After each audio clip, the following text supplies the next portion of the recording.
오늘 또 우리 유아 세례를 받은 우리 4명의 어린이들 주님의 이름으로 축복합니다. 그리고 우리 동강의 모든 성도님들 매주일 우리 부활절을 맞이합니다. 하나님의 크신 은혜와 은총이 우리 부활을 맞이하는 여러분의 삶에 올 한 주간도, 이번에 한 주간도 큰 은총이 함께 하시기를 주님의 이름으로 축복합니다. 우리는 계속해서 사무엘상 강해를 진행하고 있습니다. 특별히 오늘 가정의 달, 5월 달을 맞이하여서 이 가정을 축복하고 여러분들의 모든 또 삶 가운데 하나님의 은혜와 은총이 가득하기를 주님의 이름으로 원합니다. 특별히 그런데 오늘 사무엘상 강해를 하면서 제가 이런 생각이 들었어요.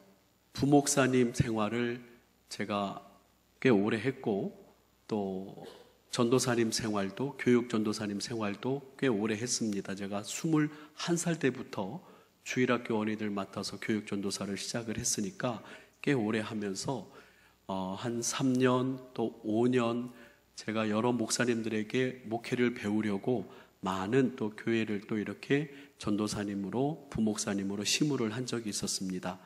그런데 어느 한 교회에서는 이렇게 해서 목사님을 닮아야 되겠다, 목사님의 좋은 면을 배워야 되겠다, 제가 그런 마음을 먹을 때가 있었고, 또 어떤 교회에서는 절대로 이렇게 목회하면 안 되겠다, 절대로 이렇게 목회하면 큰일 나겠다 라고 그렇게 해서 이 교회에서 배운 것이 있다면 목회를 이렇게 하면 큰일 나겠다, 그런 어떤 좀 두려움, 그런 마음도 부정적이지만 참으로 저에겐 큰 교훈으로 다가온 어떤 기간들이 있었습니다. 저는 오늘 이 시간에 오늘 여러분들의 가정을 축복하고 우리 동강의 가족들을 축복하면서 영적으로 우리 반면교사 삼는 오늘의 주제는 엘리 제사장 가문의 몰락이에요. 엘리 제사장 가문의 몰락을 이야기하면서 여러분들과 함께 말씀을 나눌 텐데, 여러분들 이것을 반면교사 삼아서 우리의 가정은 믿음의 가정이 돼야 되겠다. 또 여러분 두려움과 또 안타까움으로 함께 우리 가정에 하나님의 은총을 사모하는 귀한 시간 되기를 주님의 이름으로 축원합니다. 하나님의 음성을 듣고 이스라엘의 선지자로 세움을 입은 사무엘의 모습을 우리가 지난주에 말씀을 나누었다면, 오늘은 원래 사무엘을 대신하여서 엘리 제사장의 뒤를 이어 이스라엘의 지도자가 되었어야 하는 엘리 제사장의 두 아들 홈니와 비느하스에 대하여서 말씀을 나누고자 합니다. 사무엘상 2장 후반부 이야기부터 사무엘상 4장 전체의 이야기가 오늘 말씀 가운데 진행이 됩니다. 여러분, 오늘 저는 이 말씀을 나누면서 이렇게 이야기하고 싶어요. 우리 모든 사람들도 동일하게 이야기하듯이 사람의 시작도 좋아야 하지만 인생의 끝도, 그 마지막도 좋아야 한다. 그래서 여러분들 성경을 보게 되면은 몇몇의 사람들이 시작은 참 좋았는데 그 결국과 마지막이 참으로 아름답지 못한 사람들을 우리가 보게 됩니다. 종종 보게 되는데, 그 중에서 겸손하게 하나님 앞에서 두려움으로 왕의 직무를 담당했던 사울 왕이 그러했지요. 처음에는 너무 부끄러워서 큰 바구니 뒤에 숨어서 이렇게 사람들 앞에 나서기를 두려워했을 정도로 숫기가 없었습니다.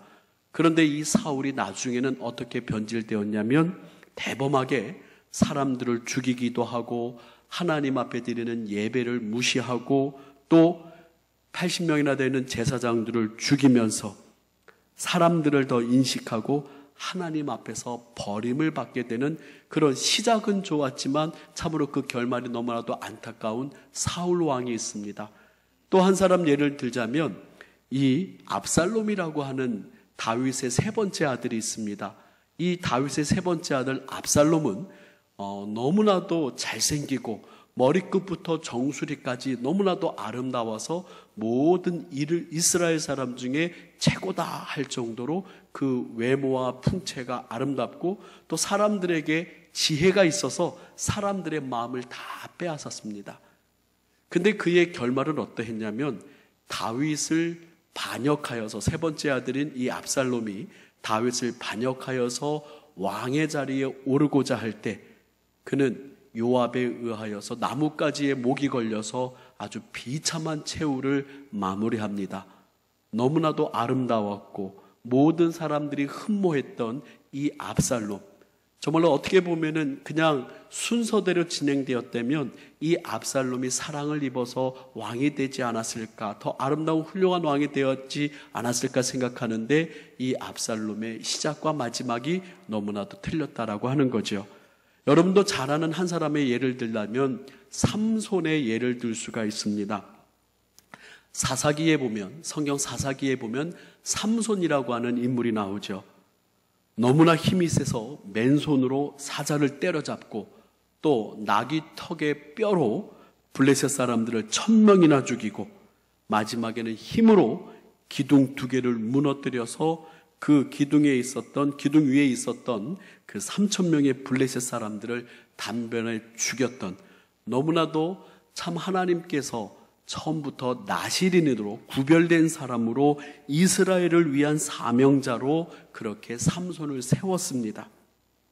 그는 하나님의 사람으로 하나님의 성전을 돌봐야 했고 철저하게 하나님 중심으로 살아야 되는 구별된 사람임에도 불구하고 이 삼손의 마지막 모습이 얼마나 비참했냐면 블레셋 사람들에게 두 눈이 뽑혀서 쇠사슬에 매이게 되고 그리고 맷돌을 돌리다가 마지막에 사람들의 그 유희거리가 되면서 그 기둥에 묶인 채 그 기둥과 함께 그 블레셋 사람들을 죽이고 자기 자신도 죽어갔습니다.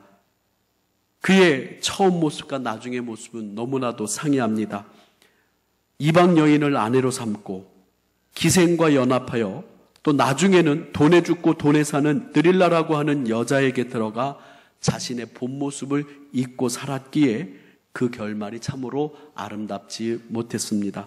오늘 우리 사무엘상 4장의 이야기를 보면 이 사울 왕이나 압살롬이나 삼손처럼 처음 시작은 축복받을 만한 가문임에도 불구하고 축복받아서 하나님의 일에, 그 영광스러운 일에 참여할 만한 인물임에도 불구하고 사무엘상 4장 전체에 보게 되면 그들의 결말이 참으로 안타깝게 보여지는 것을 봅니다. 사무엘상 4장은 어떤 얘기냐면 엘리 제사장의 두 아들 홈니와 비느하스가 블레셋과의 전쟁에 나가서 죽는 얘기예요. 그리고 이 홈니와 비느하스가 전쟁터에서 죽었다라고 하는 소식을 전령이 엘리 제사장에 가서 두 아들이 죽었습니다 라고 했더니 이 엘리 제사장이 깜짝 놀라서 의자에서 떨어져 쓰러져서 목이 부러져서 그 자리에서 엘리 제사장도 죽고 맙니다. 그리고 마침 그때에 이 비느하스의 아내가 아들을 낳았는데 이가봇이다, 하나님의 영광이 떠났다라고 하면서 이 사무엘상 4장은 엘리 가문의 몰락을 이야기를 해주고 있어요. 사무엘상 3장에서는 우리가 지난주에 하나님의 음성을 듣는 삶에 대해서 이야기를 했다면 이 사무엘상 4장은 너무나도 안타까운 엘리 가문의 몰락을 이야기를 합니다. 누구나 아름다운 인생의 결말을 원할 거예요. 우리의 삶에 주어진 사명을 다하고 주님께서 허락하신 연수를 다하는 날, 아쉬움 없이, 아니 스스로에게 조금은 아쉬움이 있을 수도 있겠죠. 좀 더 열심히, 좀 더 성실하게, 좀 더 덕을 끼치며 살았으면 좋았을 걸 하면서 이렇게 개인적으로는 약간의 후회도 있겠지만은 참으로 우리 모두가 바라는 삶은, 당신의 삶은 참으로 아름다웠습니다 라고 그렇게 인정받는 그 마지막의 삶을 사는 게 모든 우리 인생의 소원일 것입니다. 그런데 오늘 우리가 본 이 엘리 제사장의 가문은 유혹과 죄악의 결과로 말미암아서 그 마지막 삶이 너무나도 안타깝게 무너져 버렸습니다. 히브리서 4장 1절에 이런 말씀이 있습니다. 우리 같이 한번 읽어볼까요? 히브리서 4장 1절 시작. 그러므로 우리는 두려워할지니 그의 안식에 들어갈 약속이 남아있을지라도 너희 중에는 혹 이르지 못할 자가 있을까 함이라 라고 이야기하면서 우리가 지금 구원받았습니다. 하나님의 자녀입니다. 우리의 신분이 변해서 우리는 구원받은 자이지만 아직 완벽한 안식, 천국에는 들어가 있는 상태가 아니기 때문에 항상 겸손하고 두려워하는 마음을 가지고 우리가 그 안식에 들어갈 약속을 이미 받았지만 우리는 항상 두려워하면서 힘을 써야 된다라고 히브리서에서는 이야기를 하고 있습니다. 그러면 오늘 이 사무엘상 4장에서 이야기하는 이 엘리 제사장의 가문, 홈니와 비느하스의 두 아들의 이 안타까운 마지막은 어떠한 이유에서부터 시작되었을까? 어떠한 원인에서부터 이 엘리 제사장의 가문이 몰락했을까? 우리 한번 말씀을 통해서 살펴보는 시간을 갖도록 하겠습니다. 첫 번째, 우리 사무엘상 2장 12절의 말씀을 보기를 원합니다. 사무엘상 2장 12절 같이 한번 읽어볼까요? 시작. 엘리의 아들들은 행실이 나빠서 여호와를 알지 못하더라 라고 이야기를 합니다. 옛날 성경에는 엘리의 아들들은 불량자라 하고 불량자라는 표현을 쓰면서 여호와를 알지 못하더라. 첫 번째, 이 엘리 가문의 멸망은 여호와를 알지 못함입니다. 신명기 6장 4절에 여러분 너무나도 잘 아는 말씀이 있습니다. 신명기 6장 4절에 보게 되면은 이스라엘아 들으라, 우리 하나님 여호와는 오직 유일한 여호와시니 5절, 너는 마음을 다하고 뜻을 다하고 힘을 다하여 내 하나님 여호와를 사랑하라. 오늘 내가 내게 명하는 이 말씀을 너는 마음에 새기고. 7절은 같이 읽습니다. 시작. 내 자녀에게 부지런히 가르치며 집에 앉았을 때든지 길을 갈 때든지 누워있을 때든지 일어날 때든지 이 말씀을 강론할 것이며 라고 모세를 통하여서 하나님께서는 모든 이스라엘 백성들은 이 말씀을 부지런히 자녀에게 가르치다라고 가장 중요한 자녀 교육의 명령을 하셨다라고 하는 거예요. 그런데 오늘 우리가 읽은 이 본문을 보니까 사무엘상 2장 12절부터 시작은 그들은 불량자고 여호와를 알지 못했다. 그래서 저는 이 시간에 홈니와 비느하스의 문제라기보다는 이 가정의 달을 맞이하여서 여호와를 알지 못하면 누구의 책임이 있을까 한번 생각해 보았습니다. 누구의 책임이 있을까요? 부모의 책임이 있을 것 같아요. 참 부모로서 안타까운 모습으로 이들의 모습을 봅니다. 오늘 우리가 읽은 본문에서 이들의 죄악이 얼마나 악하냐면 이 사무엘상 2장 13절에 보니까 그 제사장들이 백성에게 행하는 관습은 이러하니 곧 어떤 사람이 제사를 드리고 그 고기를 삶을 때에 제사장의 사원이 손에 3살 갈고리를 가지고 와서 14절에 보니까 그것으로 냄비에나 솥에나 큰 솥가마에 찔러 넣어서 갈고리에 걸려 나오는 것은 제사장이 자기 것으로 가지되 실로에서 그곳에 모든 이스라엘 사람에게 이같이 했다라고 얘기하는 거예요. 원래 제사장에게는 삶은 고기의 어느 부분이 딱 정해져 있습니다. 레위기서 7장 28절에서 35절에 보면 제사장에게는 가슴살과 또 오른쪽 넓적다리가 제사장의 몫으로 다 준비가 돼 있어요. 좋은 부분이에요? 나쁜 부분이에요? 물론 각 사람마다 취향이 있을 수 있겠지만은 주님의 뜻 안에서 참 좋은 부분으로 이미 제사장들의 몫이 다 정해져 있습니다. 그런데 오늘 이 엘리의 두 아들 홈니와 비느하스는 3살 갈고리를 가지고 와서 그 제사 제물을 삶는데 그냥 탁 넣고 걸리면 내 거 장난을 했던지 아니면 자기가 좋아하는 부위를 골라 먹었던지 하나님의 명령과 규례대로 이 제사를 온전히 드리지 못했던 하나님의 제사를 멸시하고 무시했던 그들의 태도를 보게 됩니다. 그리고 또 15절에 보니까 원래 이 제물을 드릴 때 하나님께서는 레위기 7장 23절에서 25절에 모든 재물에 기름을 다 태워버려라 그랬어요. 모든 재물에 기름을 먹는 것이 아니고 기름을 다 태워버리고 그러려면 삶아야 되죠. 근데 이 홈리와 비느하스가 구워 먹고 싶었나 봐요. 그래서 기름을 태우기 전에도 제사장의 사환이 와서 제사 드리는 사람에게 이르기를 제사장에게 무엇할 구워드릴 고기를 내라. 그가 내게 삶은 고기를 원하지 아니한다고 날 것을 원하신다 하다가 16절에 그 사람이 이르기를 반드시 먼저 기름을 태운 후에 내 마음에 원하는 대로 가지고 가라. 그런데 아니라고 그러면서 억지로 빼앗아 가면서 구워 먹으려고 합니다. 여호와를 알지 못한 이 홈리와 비느하스 17절의 말씀 같이 한번 읽어볼까요? 시작. 이 소년들의 죄가 여호와 앞에 심히 크면 그들이 여호와의 제사를 멸시함이었더라. 그렇게 이야기합니다. 여호와를 알지 못하고 여호와의 예배를 여호와의 제사를 멸시함으로 하나님 앞에 죄가 심히 크다.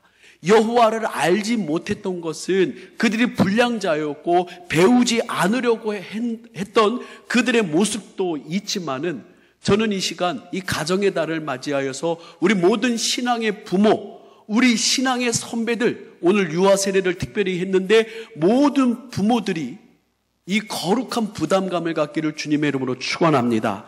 에베소서의 말씀을 보게 되면 이렇게 이야기를 합니다. 에베소서 6장 4절 말씀 같이 한번 읽어볼까요? 시작. 또 아비들아 너희 자녀를 노엽게 하지 말고 오직 주의 교훈과 훈계로 양육하라 라고 이야기합니다. 무엇으로 양육하라고요? 오직 나의 신념과 나의 경험과 나의 학문과 학식으로 이 자녀들을 양육하라고요? 근데 대부분의 부모들은 자기의 경험으로 자녀들을 양육하죠. 내가 말이야 잘할 때는 이랬어. 내가 이렇게 배웠고 나는 이러한 신념이 있어. 그리고 나의 가지고 있는 가치관을 가지고 자녀들을 가르쳐요. 그러니까 자녀들이 신앙으로 서지 않습니다. 그러나 성경에서는 분명히 이야기하기를 이스라엘아 들으라. 이 율법의 말씀을 자녀들에게 부지런히 가르쳐라 라고 부모들에게 하나님의 말씀을 부지런히 가르쳐라 얘기했고 에베소서 6장 4절에서는 아비들아 너희 자녀를 노엽게 하지 말고 오직 무엇으로? 우리의 신념과 우리의 경험으로 가르치는 것이 아니라 주의 교훈과 훈계로 양육하라고 하나님의 말씀으로 가르칠 것을 우리에게 당부하는 거예요. 그렇기 때문에 이들은 여호와를 알지 못했다. 그래서 엘리 가문의 몰락, 엘리 가문이 몰락하는 이 첫 번째 원인은 하나님을 알지 못했던 이 자녀들로부터 시작했는데 하나님을 알지 못했던 이 원인들은 바로 이 엘리가 더욱더 힘써서 자녀들을 양육하지 못했다고 하는 것을 우리 모든 부모들이 책임을 통감하고 우리 동강에 있는 모든 성도들은 다음 세대를 바라보면서 영적인 거룩한 부담감을 우리 동강에서 자라나는 모든 자녀들이 아름답게 주님을 알아가기를 우리는 이 시간 다짐해야 될 줄 믿으시길 바랍니다. 그들의 죄가 심히 크면 여호와의 제사를 멸시했는데 바로 앞부분에 그들은 불량자라 그들은 행실이 나빠서 여호와를 알지 못함이 엘리 가문의 몰락의 시작이었다라는 거예요. 여러분들의 가문은 여호와를 알기를 원합니다. 여러분들의 자녀는 여호와 하나님을 예배하는 참된 예배자들 되기를 주님의 이름으로 축복합니다. 그것이 누구에게 있습니까? 우리에게 있음을 오늘 이 시간 다시 한번 각인하고 새겨야 되는 것이에요. 사랑하는 성도 여러분, 오늘 이 시간 첫 번째 엘리 가문의 몰락의 원인, 그들이 여호와를 알지 못했는데 우리는 영적인 거룩한 부담감으로 이 말씀 받기를 주님의 이름으로 축원합니다. 두 번째, 이 엘리 가문이 왜 몰락을 하게 됐는가? 사무엘상 4장에 보면은 이스라엘이 블레셋과 전쟁이 일어납니다. 전쟁이 일어나는데 처음에는 이 이스라엘 사람들이 엄청나게 큰 패배를 당합니다. 전쟁이 일어났어요. 2절에 보니까, 사무엘상 4장 2절에 보니까 블레셋 사람이 이스라엘에 대하여 전열을 벌이니라. 그 둘이 싸우다가 이스라엘이 블레셋 사람들 앞에서 패하여 그들에게 전쟁에서 죽임을 당한 군사가 4,000명이나 돼요. 그런데 이 이스라엘 사람들이 어떤 결정을 내리냐면, 야, 우리가 이 전쟁에서 질 수 없다. 그런데 어떻게 하면 이길 수 있을까?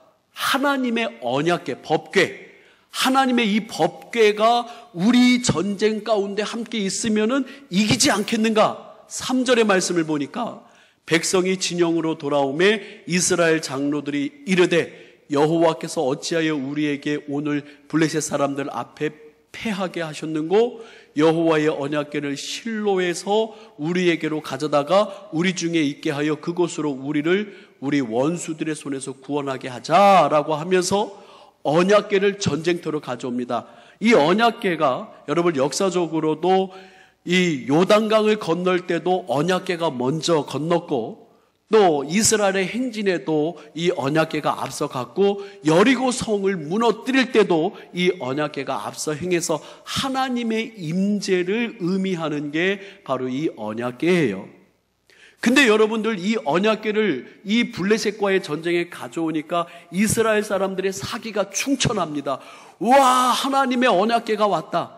하나님의 언약궤가 우리에게 이르렀다 하면서 크게 사기가 충천했는데 블레셋 사람들이 조금 겁을 먹다가 그들도 다짐을 하고 결심을 합니다. 4장 9절에 보니까 우리 같이 한번 읽어볼까요? 시작. 너희 블레셋 사람들아 강하게 되며 대장부가 되라. 너희가 히브리 사람의 종이 되기를 그들이 너희의 종이 되었던 것 같이 되지 말고 대장부같이 되어 싸우라 하면서 블레셋 사람들도 사기가 충천해서 다시 한번 결의해서 전쟁의 결과는 어떻게 됐을까요? 이스라엘이 패하게 됩니다. 이스라엘에 지고 그리고 엘리 제사장의 두 아들 홈니와 비느하스는 이 전쟁터에서 죽고 하나님의 언약궤는 빼앗겨 버리고 그리고 엘리 제사장은 그 소식, 두 아들이 죽었다는 소식을 듣자마자 의자에 앉아서 자빠져서 성경에 보니까 자빠져서 목이 부러져 죽었다라고 이야기해요. 순식간에 엘리의 가문 홈니와 비느하스가 죽고 엘리 제사장도 죽고 근데 또 하필 그때 비느하스의 아내가 해산을 하는데 그 아들의 이름을 이가봇이라 해서 하나님의 영광이 떠났다. 이렇게 사무엘상 4장은 우리가 지난주에는 사무엘상 3장을 강해를 했는데 오늘 사무엘상 4장을 강해하면서 사무엘상 4장의 내용은 엘리 가문의 몰락이에요. 그런데요 여러분, 두 번째, 왜 엘리 가문이 이렇게 몰락을 했을까? 저를 한번 따라 할까요?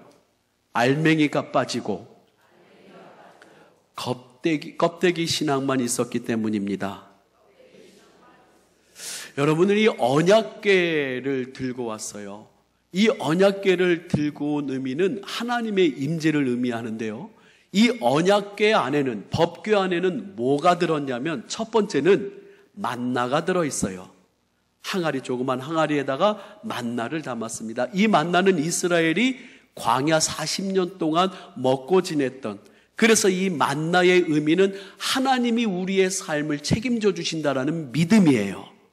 하나님께서 우리의 삶을 책임져 주신다. 그리고 그 언약궤에는 아론의 쌍난 지팡이가 들어있습니다. 이 아론의 쌍난 지팡이는 많은 사람들이 반역을 하고 거역을 할 때 하나님께서 리더십을 세우기 위해서 아론의 지팡이에만 싹을 나게 하셨어요.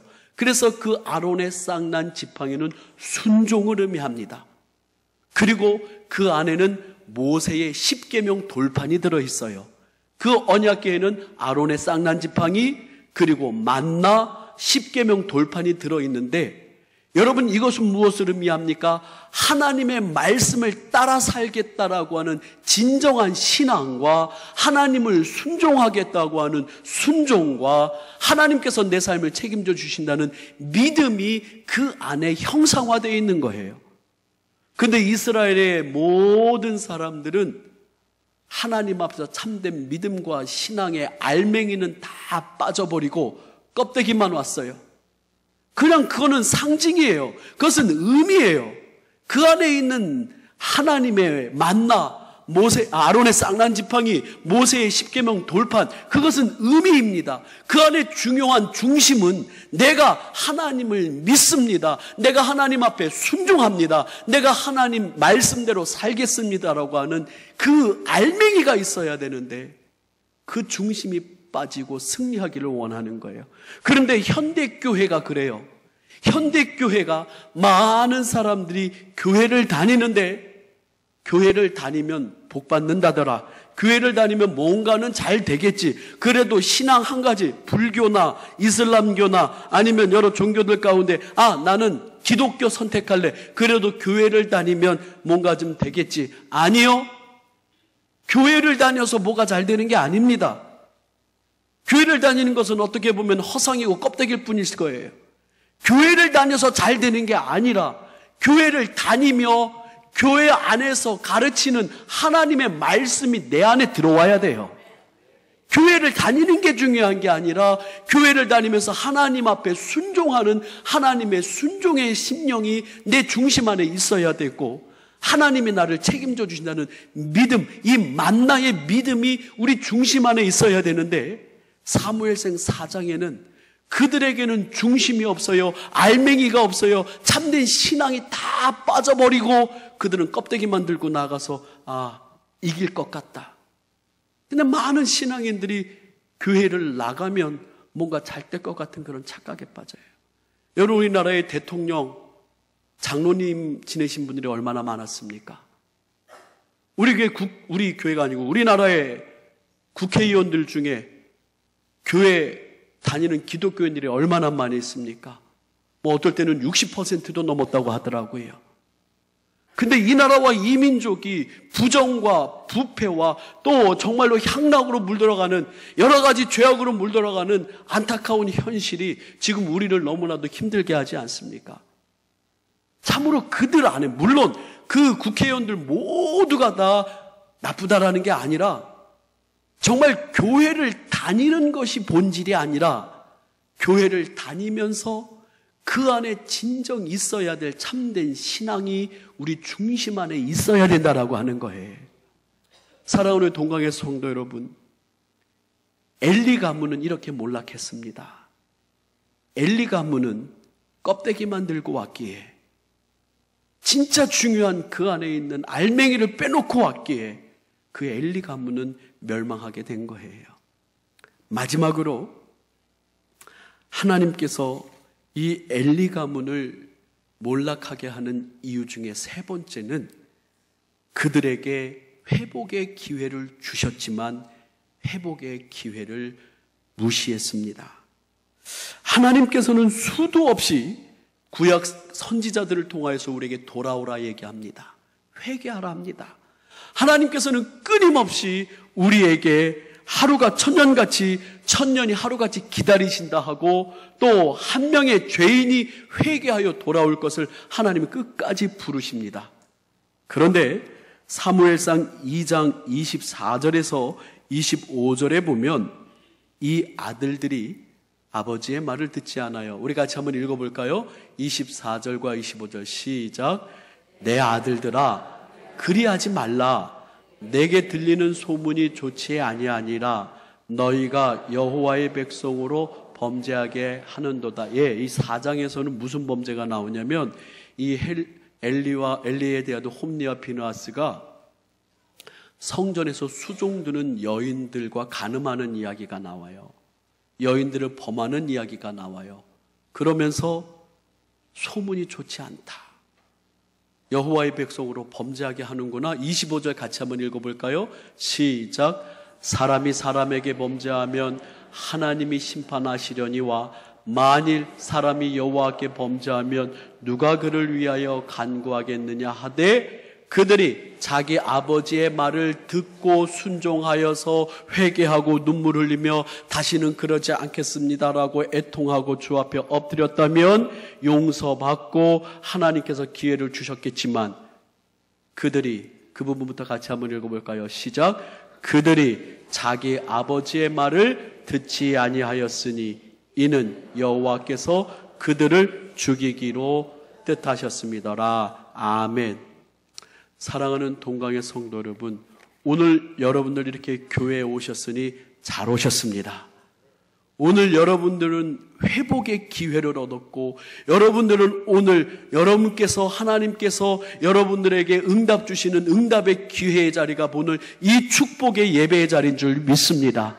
오늘 하나님께서 여러분들에게 말씀하시는 바, 우리의 한 주간에, 지난 주간에 잘못이 있다면 오늘 다 주 앞에 내려놓고 회개하시고, 여러분 하나님 앞에서 정말 진정으로 더 따뜻하고 더 정직하고 더 성실하고 하나님이 기뻐하시는 참된 믿음의 사람이 되겠노라고, 여러분은 오늘 이 시간 주님께서 기회 주실 때에 여러분을 기도하시는 성도님들 되시기를 바랍니다.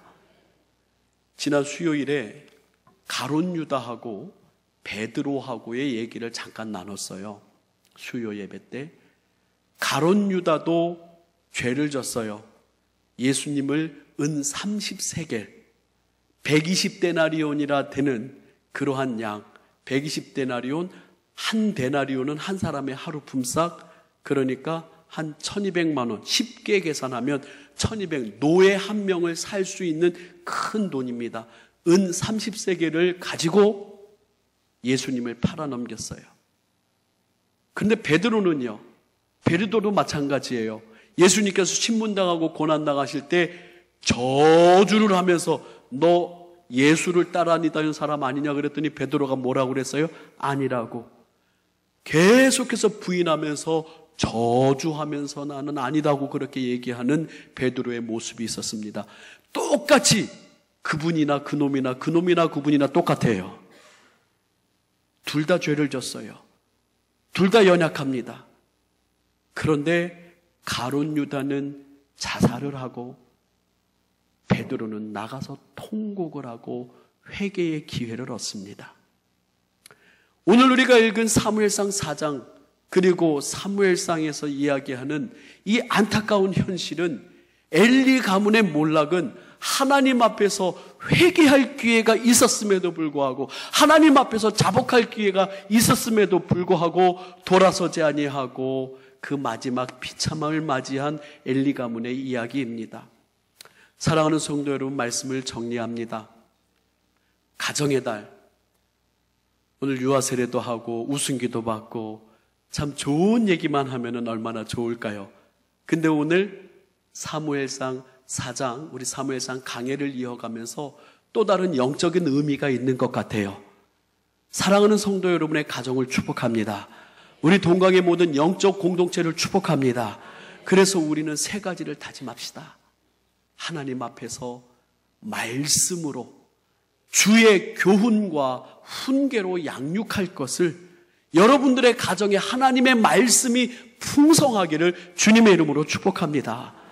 또한 여러분들의 가정에 하나님의 은혜가 넘쳐나서 하나님의 말씀, 믿음이, 순종이, 하나님을 향한 진실한 신앙이, 껍데기가 아니라 진실한 신앙이 여러분들의 가정과 여러분의 삶에 충만하기를 주님의 이름으로 충만하고 우리 다짐하십시다.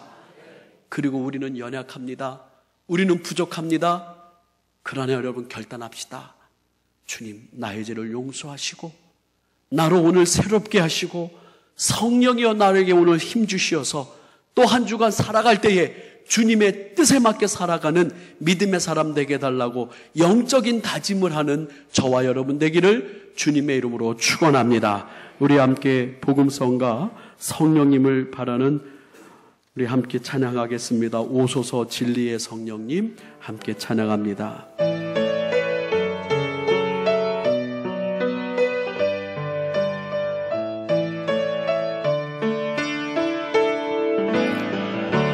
오소서 진리의 성령님, 이 땅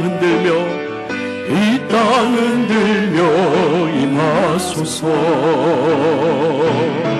거짓과 탐욕 죄악에 무너진 우리 가슴 정케 하소서. 오소서 은혜의 성령님, 오소서 은혜의 성령님, 하늘 가르고 임하소서.